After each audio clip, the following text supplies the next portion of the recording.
Shalom saudara dan saudari terkasih, selamat datang di channel Ayat-Ayat Kasih. Nama Lewiatan adalah nama yang asing di telinga kita saat ini.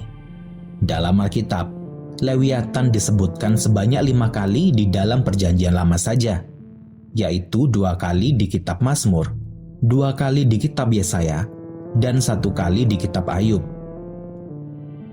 Tidak seperti nama hewan atau makhluk lain yang sering disebut di dalam Alkitab, seperti domba, merpati maupun singa. Nama Lewiatan terdengar asing sekaligus misterius, karena hanya 5 kali disebut, dan juga karena hewan atau makhluk itu tidak diketahui secara pasti tentang keberadaannya pada masa sekarang ini. Jadi sebetulnya, apakah Lewiatan itu? Seperti apa bentuknya? Apakah Lewiatan betul-betul ada? Atau hanyalah sebuah makhluk rekaan atau makhluk mitologis? Dan mengapa nama Lewiatan disebut di dalam Alkitab? Sebelum masuk lebih lanjut dalam pembahasan tentang Lewiatan, mohon dukungan saudara dan saudari terkasih untuk channel Ayat-Ayat Kasih dengan menekan tombol like dan subscribe. Di dalam Alkitab, Lewiatan pertama kali disebutkan di dalam Kitab Ayub, Ayub 3 ayat 8 yang mengatakan, "Biarlah ia disumpahi oleh para pengutuk hari, oleh mereka yang pandai membangkitkan marah Lewiatan."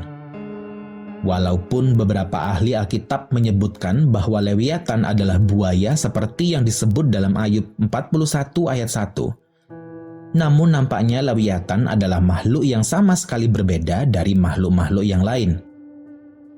Dalam Ayub pasal 38-40, Allah memberikan tinjauan terhadap karya ciptaannya demi kebaikan Ayub. Di dalam pasal-pasal tersebut, disebutkan tentang makhluk dengan kulit yang tebal, kuat, dan gigi-gigi yang dahsyat.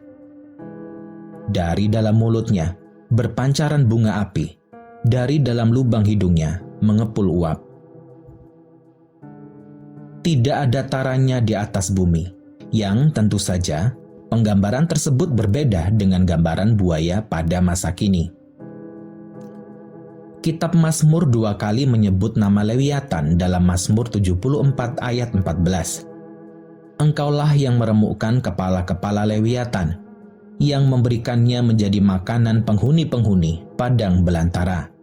Lebih lanjut tentang sosok Lewiatan, Mazmur 104 ayat 26 mengatakan, "Di situ kapal-kapal berlayar, dan Lewiatan yang telah kau bentuk untuk bermain dengannya."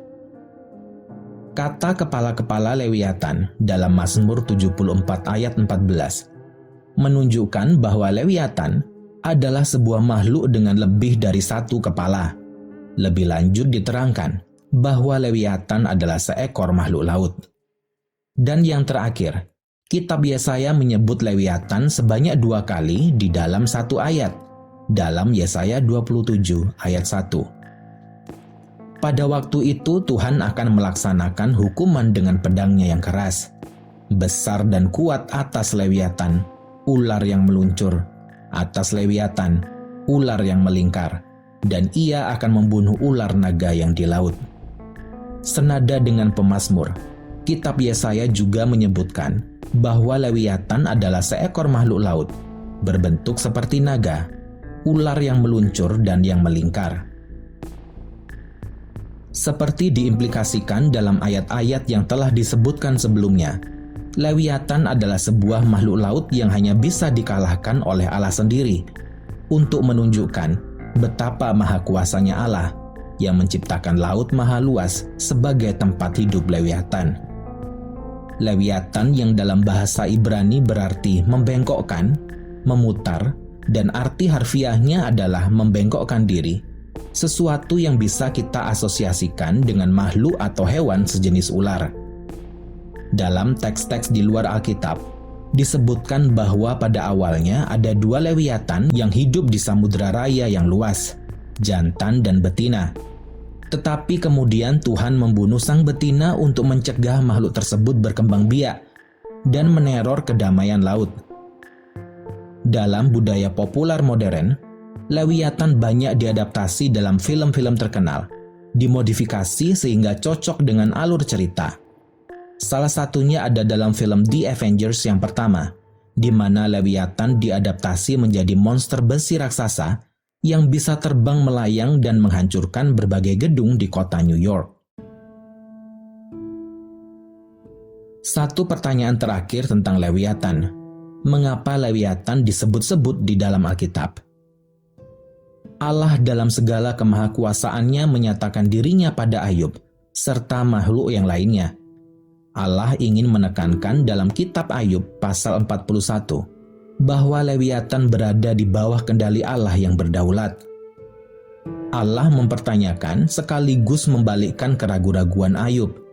Ia menggunakan keperkasaan Lewiatan untuk menunjukkan kerapuhan dan kelemahan Ayub. Jika Allah menciptakan Lewiatan, binatang paling kuat dan ditakuti di dunia, yang hanya Allah saja yang mampu mengalahkannya, maka seberapa besar Allah itu? Tentu saja, Allah jauh lebih berkuasa, kuat dan berdaulat daripada Lewiatan, sehingga Allah menekankan pada Ayub, mengapa Ayub berani mencoba-coba untuk meragukan Allah yang Maha Kuasa?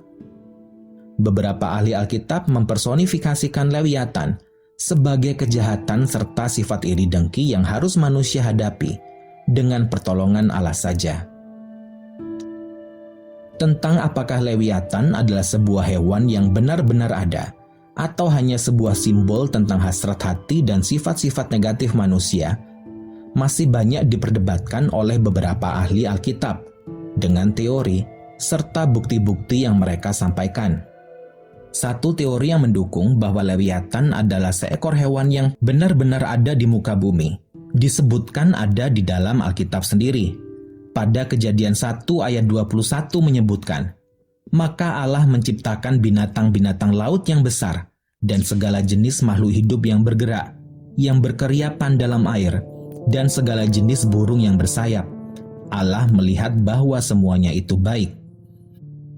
Binatang-binatang laut yang besar bisa diartikan seperti hiu, paus, atau mungkin ada spesies lain yang tidak teridentifikasi sampai saat ini. Mengingat Samudra Raya menyimpan banyak sekali rahasia yang bahkan masih belum bisa dipecahkan sampai saat ini. Karena itu, bisa jadi Lewiatan adalah seekor makhluk laut yang memang benar-benar ada.